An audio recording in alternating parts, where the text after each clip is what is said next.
मनु जी महाराज कहते हैं कि मनुष्य स्वतंत्र नहीं हो सकता। जो संसार में सर्वत्र स्वतंत्रता स्वतंत्रता स्वतंत्रता, और आज स्वतंत्रता को आजादी कहते हैं। आजादी आजादी आजादी, बोले किससे आजादी? बोले इससे आजादी, उससे आजादी, यहां से आजादी, वहां से आजादी। परंतु मनु जी महाराज कहते हैं कि मनुष्य कभी स्वतंत्र नहीं हो सकता, और जो स्वतंत्रता चाहता है वो अपने जीवन का विनाश चाहता है। स्वतंत्रता तब तक संभव नहीं है जब तक व्यक्ति ब्रह्मज्ञ न हो जाए, ब्रह्मज्ञानी न हो जाए भगवत तत्व का, और महाराज तब भी स्वतंत्र नहीं हो सकता। मनु जी ने कहा कि गुरु आत्मवताम शास्ता, गुरुर आत्मवताम शास्ता, तात्पर्य माने जो आत्मज्ञ महापुरुष हैं, जो सदाचारी हैं, जो शीलवान हैं, जो सज्जन हैं, उनके शासक, उनकी दृष्टि में उनके गुरुजन, उनके माता पिता, उनके बड़े भाई, उनके आचार्य, समाज के श्रेष्ठ जन उनके सर्वदा शासक रहते हैं। अर्थात जो आत्मज्ञ, जो तत्वज्ञ, जो शीलवान, जो सदाचारी, जो सज्जन व्यक्ति है, वो अपने माता पिता का अनुशासन मानता है, अपने आचार्यों का, गुरुजनों का अनुशासन मानता है, संत महापुरुषों के अनुशासन में रहने में अपना भला समझता है।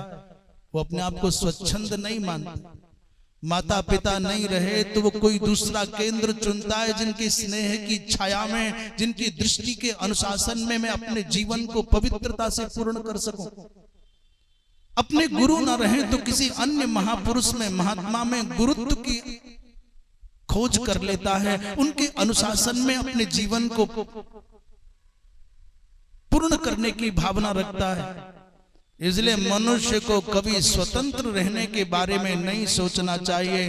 कहीं तो कोई तो एक ऐसा केंद्र हो जहां मैं अपने अहंकार का परित्याग करके उनकी आज्ञाओं के अनुसार जीने का व्रत लेकर के चल सकूं। इसलिए मैं निवेदन करूं भारतवर्ष की सनातन धर्मावलंबी जनता से, पूरे विश्व प्रपंच में जहां कहीं भी मानवता के उपासक रहते हैं, उनसे अपने जीवन को स्वतंत्रता की ओर मत ले जाना। अपने जीवन को अनुशासन के साथ में पूर्ण करोगे तो जैसे दो किनारों से, दो तटबंधों से बंधी हुई नदी की धारा समुद्र को सुगमता से प्राप्त कर लेती है, लक्ष्य को पा लेती है, वैसे ही मनुष्य भी अनुशासन के तटबंधों से बंधा हो तो अपने लक्ष्य को, आत्म ज्ञान को, परमात्मा प्राप्ति के लक्ष्य को सुगमता से पा सकता है। और जैसे तटबंधों को तोड़ करके, किनारों को तोड़ करके अब उच्छृंखलता पूर्वक नदी की धारा बहती है तो स्वयं भी नष्ट हो जाती है और अनेकों गांवों को, खेती को, बस्ती को नष्ट कर देती है। सागर तक भी पहुंचना कठिन हो जाता है। वैसे ही उच्छृंखल और स्वाधीनता का दंभ भरने वाला व्यक्ति अपने लक्ष्य को तो पाता ही नहीं।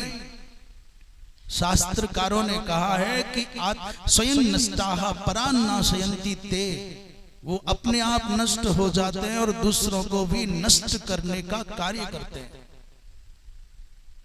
तत्वज्ञ के बारे में कहा कि स्वयं तीर्त्वा अन्यास तारयन्ति के ते आत्मज्ञाः, जो आत्मज्ञ है, शीलवान है, सदाचारी है, शिष्ट है, वो स्वयं भी तर जाता है और अपने संपर्क में रहने वालों को भी तार देता है। पर जो अनात्मज्ञ है, जो स्वच्छंदता और स्वतंत्रता के नाम पर स्वैराचार का पोषण करता है, वो स्वयं भी नष्ट हो जाता है और अपने संपर्क में आने वालों को भी कुमार्ग के माध्यम से महाराज व्यसन की धधकती आग में धकेल करके नष्ट कर देता है।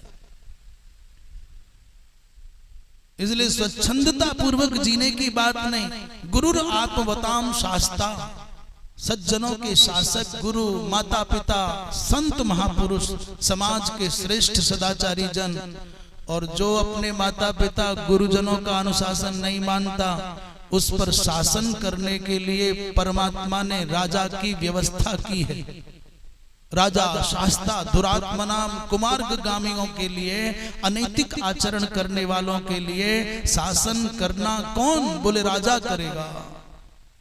और जो माता पिता का अनुशासन भी नहीं मानते और राजा की दृष्टि में भी नहीं आ पाते, राजा के द्वारा भी दंडित नहीं हो पाते, पर पाप करते हैं, दूषित कर्म करते हैं, तथा प्रच्छन्न पापानाम शास्ता वैवस्वतो यमः, यहाँ के बाद भी मुक्ति नहीं है।